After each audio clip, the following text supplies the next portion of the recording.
How's it going, everybody? So this week, instead of going through an arena run, I played in a viewer lobby hosted by SuboptimaI's. I'm going to show you guys how I was able to navigate this week's pack to come out on top. In the early game, the strongest strategy I've been seeing is around the Frill Dragon. Very few pets can get as many stats as even a level 1 Frill Dragon behind a couple ants and or crickets. Even though this isn't a good late game strategy, this is strong enough to carry us through many turns in the early game, turns 1 through 6. On turn 3, I was lucky enough to be able to get 2 tier ups, and we're hoping for a puppy here. A giraffe is also nice, but the giraffe will be buffing pets that you'll eventually want to transition away from. Unfortunately, I leveled up and got 2 aardvarks.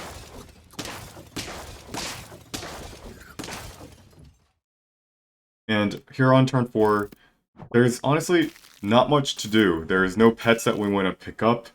We don't want to buy any more frilled dragons. There's no pets on tier 2s that are worth doing anything with. So we're just kind of just rolling and doing nothing, to be honest. But that's okay because so is everybody else.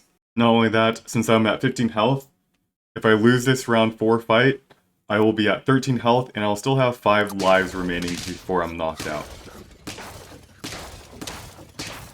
Here on turn 5, tier 3s are now available. Really the only pets that we want to pick up, we might want to go for a camel to get the leech camel combo going, but ultimately we want something like a puppy. Something that we would want to keep for the rest of the game.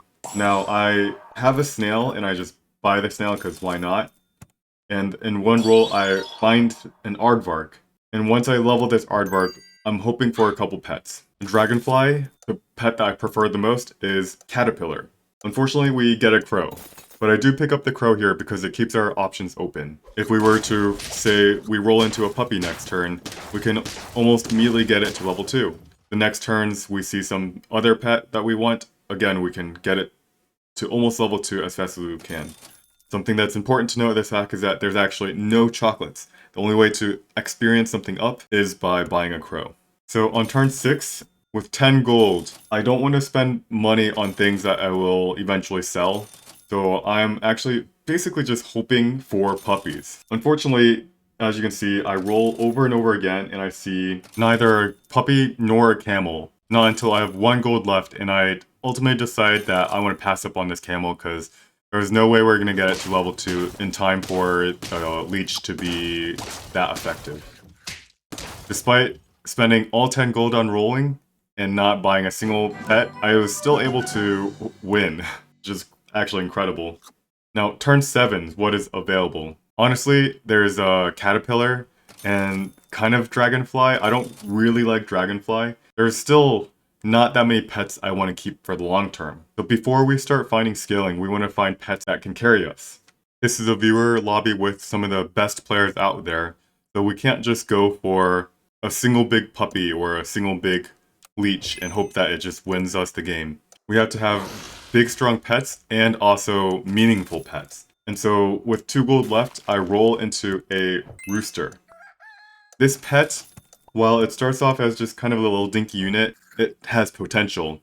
Once you get it to level 2, it's basically 2 pets for 1. Of course, in the past 2 or 3 turns, I've done almost nothing to make my team stronger, so I lose. But that is okay. This round, there's still not much we're looking for. We would like to buy any roosters, and we do roll into another dragonfly. This chocolate, we're saving for the future.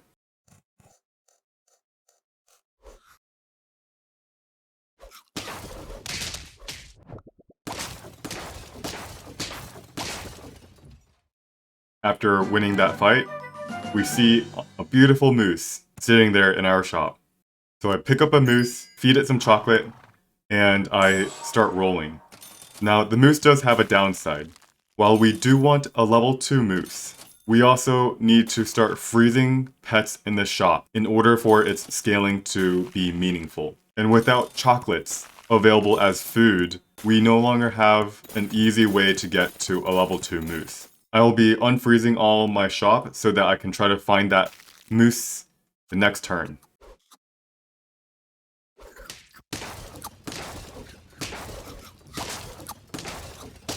Unfortunately, we do lose here, but we still have 2 lives left, and honestly, we have a lot of potential in our team. So in turn 10, really I'm hoping to get a level 2 moose. But again, since I have to lock for those pets, I ultimately was unable to get a moose before round 11.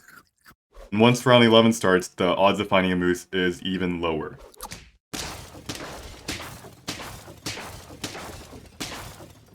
Now it is round 11. Tier 6s are now available.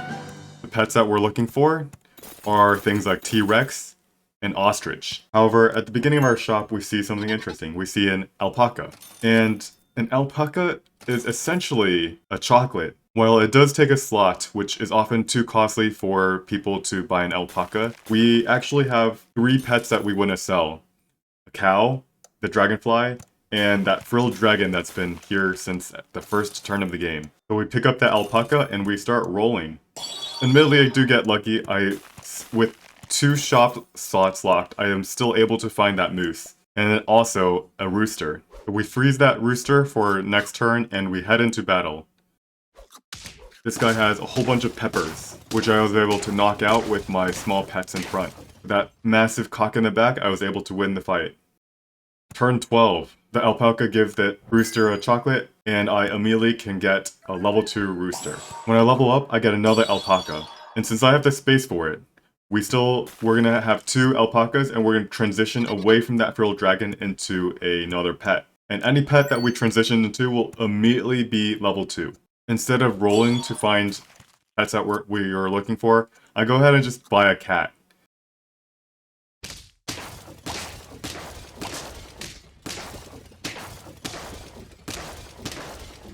In the following turn, I can sell the cat, I can buy the ostrich. It's gonna be immediately level 2. And the ostrich effects is, if we were to have our whole shop locked up with tier 5 pets or higher, it's going to be getting plus 12 a turn. Absolutely insane.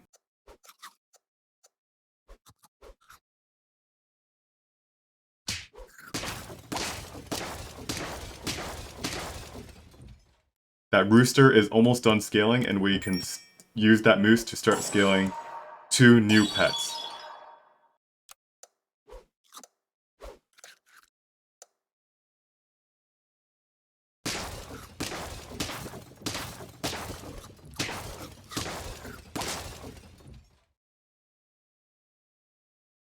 I just have most of my shop slots locked, and the only really thing I can do to develop my team is to just buy a couple food items here and there and hit that end button.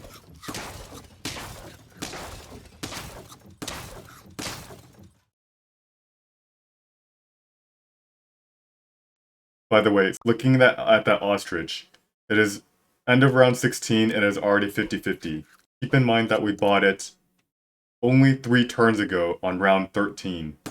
This round 16 fight is when I start fighting Suboptimal. There's very few people left in the game, and Suboptimal, being one of the best lobby players out there, of course, is still alive.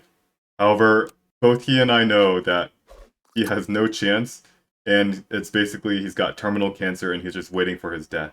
He's got 4 health left, and on his stream he's like, "Yup, well, nothing I can do for the rest of the game. I guess we just lose." If you want to win a versus lobby made of really strong players, you have to always know that they already know what's strong in the game. So you have to position yourself to build a team that's even stronger than that.